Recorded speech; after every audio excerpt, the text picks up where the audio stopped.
नमस्कार, capital TV में आपका स्वागत है। आज 2000 के नोट वापसी को लेकर एक ऐसी खबर आई है, वो भी दिल्ली का हाई कोर्ट से, कि भ्रष्टाचारियों के दिलो दिमाग में खौफ समा गया है। अगर फैसला बदल जाता है या फिर फैसला उस तरीके से आता है जिस हिसाब से पीआईएल डाला गया है, तब यकीन मानिए कई सारे लोगों को हार्ट अटैक होने वाला है। देश के तमाम भ्रष्टाचारी नेता, पुलिस वाले, जिन लोगों ने 2-2 हजार रुपए नोट का भंडार अपने घर में पहाड़ बना रखा है, ये सब के सब सड़क पे आ जाएंगे। इनके पास भागने का कोई रास्ता नहीं मिलेगा। और ये क्यों हुआ? क्योंकि सरकार 2000 के नोटबंदी का ऐलान करती है और हिंदुस्तान के पीआईएल मैन अश्विनी उपाध्याय सीधे दिल्ली हाईकोर्ट का दरवाजा खटखटाते हैं और वहां पे वो याचिका डालते हैं कि इसके ऊपर जिस हिसाब से नोट को बदलने की तैयारी की जा रही है, इस पे विराम लगना चाहिए, इस पे कुछ और शर्तें लगने की आवश्यकता है। कोर्ट का फैसला आज आया है, रिजर्व कर दिया गया है, लेकिन सीधे कोर्ट से अश्विनी उपाध्याय जी हमारे साथ मौजूद हैं। आपका बहुत बहुत स्वागत है। आपके पीआईएल से तो हड़कंप मचा हुआ है, क्या हुआ कोर्ट में आज? देखिए, ये मनीष जी आरबीआई का नोटिफिकेशन है, 19 मई का नोटिफिकेशन है। मैंने आरबीआई के वकील को उन्हीं का नोटिफिकेशन पढ़वाया। आरबीआई के नोटिफिकेशन के पैरा नंबर 2 में लिखा हुआ है कि 31 मार्च 2018 को 6,73,000 करोड़ 6.73 लाख करोड़ 6,73,000 करोड़ रुपए 2000 की नोट चल रही थी 31 मार्च 2018 को। वो कम होते होते 31 मार्च 2023 को मात्र 3,62,000 करोड़ बची है। यानी पिछले 5 साल के अंदर 3,11,000 करोड़ रुपया गायब हो गया, तिजोरियों में चला गया, डंप हो गया, तहखानों में चला गया। ये आरबीआई का नोटिफिकेशन खुद ही कह रहा है। My God. तो मैंने कहा, जब आपको ये पता है कि 3.25 लाख करोड़ के आसपास 3,11,000 करोड़ सर्कुलेशन से बाहर हो गया है, तो आपको तो ऐसा काम करना चाहिए कि वो 3.25 लाख करोड़ वापस पकड़ा जाए। भाई, भारत में सीबीआई, ईडी, इनकम टैक्स, जो दुनिया भर की एजेंसीज है, यही काम तो करती है ना, काला धन निकालती हैं, पकड़ती हैं, ढूंढ रही है, शराब घोटाले में ढूंढ रही है, पैसा कहाँ गया। तो मैं ये कह रहा हूं कि जब आपको खुद ही पता है कि 3.25 लाख करोड़ सर्कुलेशन से बाहर हो गया, इसका मतलब वो किसी न किसी के तहखाने में बैठा हुआ है।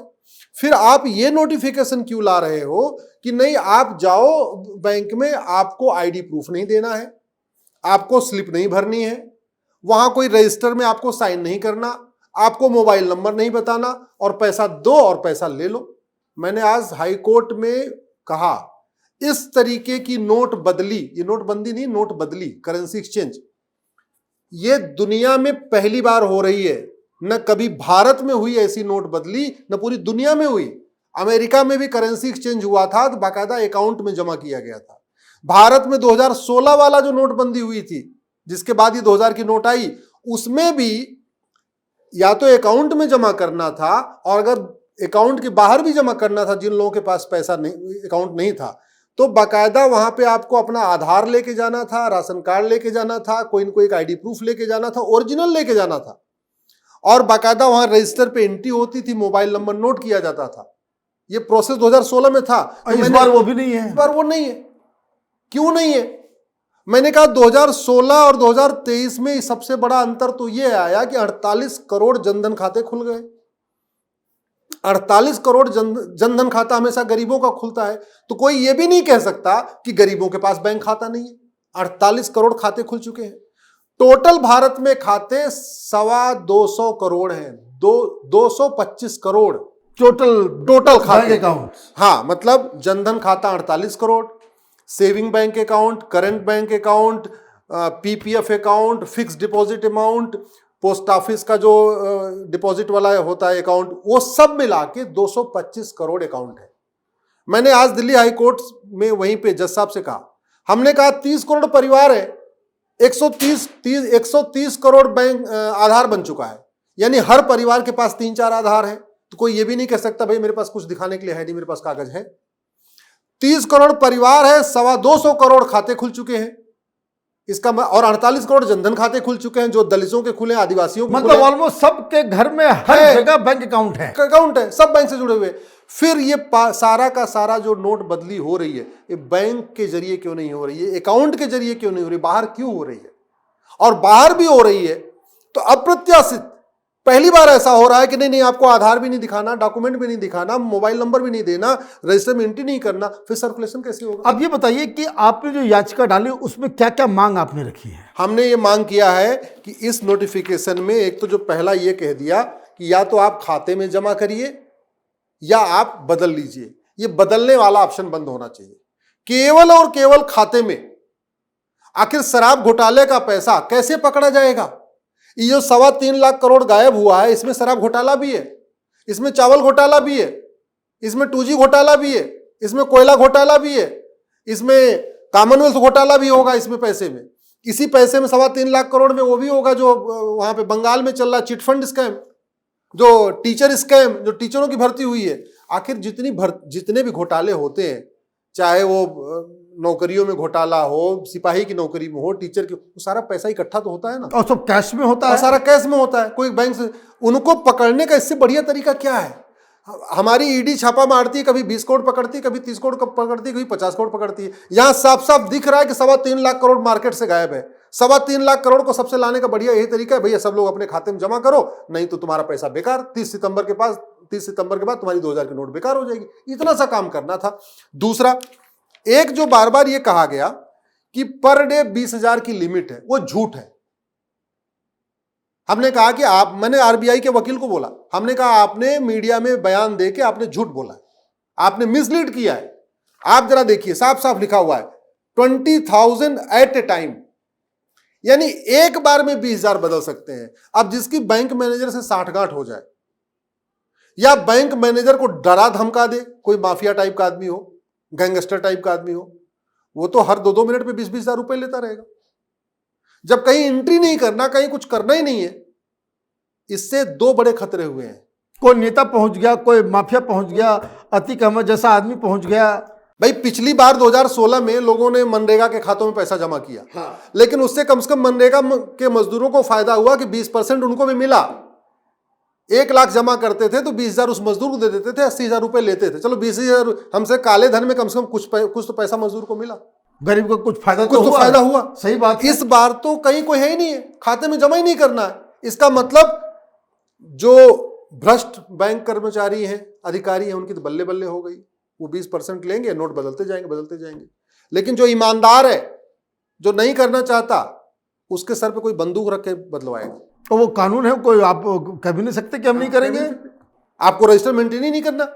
कोई तिहाड़ का गैंगस्टर का फोन आएगा, मुख्तार अंसारी के भाई का फोन आएगा, और भी जो दुनिया भर में यहाँ गैंगस्टर है पूरे उत्तर से लेकर दक्षिण तक, वो फोन करेंगे, भैया जब तेरे को कुछ एंट्री करना ही नहीं है। भैया अब तो एक तरीके से माफियाओं के लिए, भूमाफियाओं के लिए, खनन माफियाओं के लिए, गुंडों को, बदमाशों के लिए आपने रास्ता खोल दिया।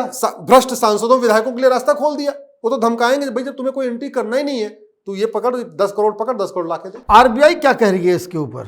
आरबीआई की दलील ये है कि आरबीआई का कहना है कि नहीं, हमारे पास ये अधिकार है, हमारे पास नोटबंदी का भी अधिकार है, नोट बदली का भी अधिकार है। वो बार बार एक ही दलील को दोहरा रहे थे। हमने कहा मैं आपसे बिल्कुल एग्री करता हूं, आरबीआई को नोटबंदी का भी अधिकार है, आरबीआई को नोट बदली का भी अधिकार है, लेकिन नोट बदलते समय प्रोसेस क्या होगा, वो प्रोसेस आपके जनहित में होना चाहिए। मैंने हाईकोर्ट के चीफ जस्टिस को भी बोला, हमने कहा चाहे वो आरबीआई हो, चाहे हाईकोर्ट हो, चाहे सुप्रीम कोर्ट हो, चाहे संसद हो या कुछ भी हो, सबका काम है भ्रष्टाचार मुक्त भारत बनाना, सबका काम है ट्रांसपेरेंट तरीके से काम करना, सबका काम है लॉजिकल तरीके से काम करना, और सबका अधिकार यह भी है कि ये 3 लाख करोड़ रुपए का जो ब्लैक मनी है, इसका हिसाब किताब क्या है, कौन दबा करके रखा हुआ, कौन दबा के रखा हुआ है। तो मैंने कहा कि ये बताओ, मैं आपके अधिकार पे तो चैलेंज ही नहीं कर रहा हूं, मुझे केवल एक कारण ये बताओ कि आपने ये जो डॉक्यूमेंट पहले मांगा 2016 मांगा है, उसको वापस क्यों ले लिया। दूसरा, मुझे ये बताओ, जब भारत में कोई एक परिवार बताओ जिसके पास बैंक खाता न हो, जब आप ही ने बोला कि सारे परिवार जुड़ चुके हैं, तो फिर आप अकाउंट में पैसा क्यों नहीं जमा करा रहे हो? आप बाहर इसको नोटबंदी क्यों करा रहे हो, पूरा खेल क्यों करा रहे हो आप? क्यों ऐसे लोगों को मौका दे रहे हो कि जो तिजोरी में जमा करके बैठे हैं 3.25 लाख करोड़, वो सारा आए और बदल के लेके जाए? कोर्ट ने दोनों पक्षों को सुनने के बाद उन्होंने ऑर्डर रिजर्व कर लिया है। और मैंने तो लास्ट में ये भी बोला कि हमने चीफ जस्टिस को, अगर ये फैसला मेरे खिलाफ है, जब भी आप ऑर्डर सुनाएंगे तो प्लीज जल्दी से आप फैसला सुनाइए, क्योंकि इसको मैं सुप्रीम कोर्ट तक ले जाऊंगा। मैंने उनको ये भी रिक्वेस्ट किया। हमने कहा अगर आप आरबीआई को ये ऑर्डर रिजर्व का मतलब लिखेंगे, उनको टाइम चाहिए 1-2 दिन। हमने कहा आप ऑर्डर में अगर आरबीआई को डायरेक्ट कर रहे हो कि भाई ठीक है, आप सारा का सारा अकाउंट से ही पैसा बदला जाएगा, तब तो ठीक है।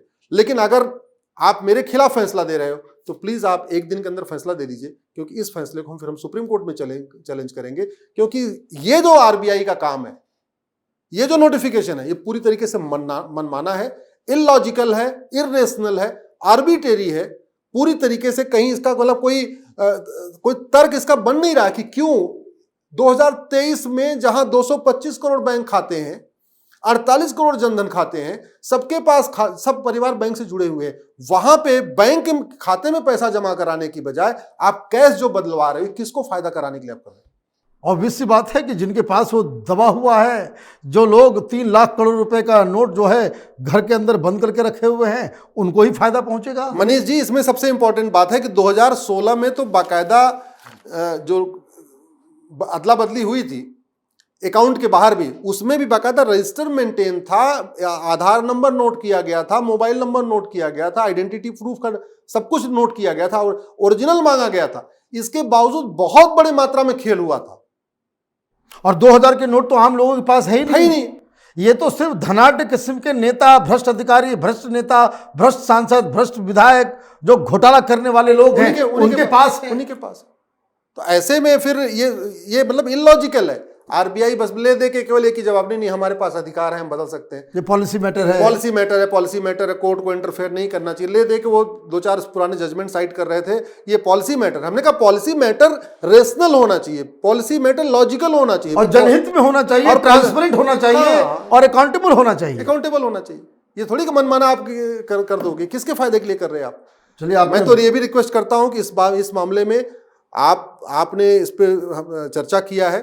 मैं चाहता हूं पूरे देश में सब लोग इस पे अधिक से अधिक चर्चा करें, इस वीडियो को अधिक से अधिक शेयर करें, जन जन तक ये बात पहुंचे। और मैं तो ये भी रिक्वेस्ट करूंगा कि इस वीडियो को आप लोग देख रहे हैं, अपने अपने सांसदों को टैग करके पूछिए कि भाई ये मनमाना तरीका क्या है, आवाज क्यों नहीं उठा रहे हैं? भारत में 5,000 सांसद विधायक हैं, टोटल सांसद विधायक 5,000 हैं।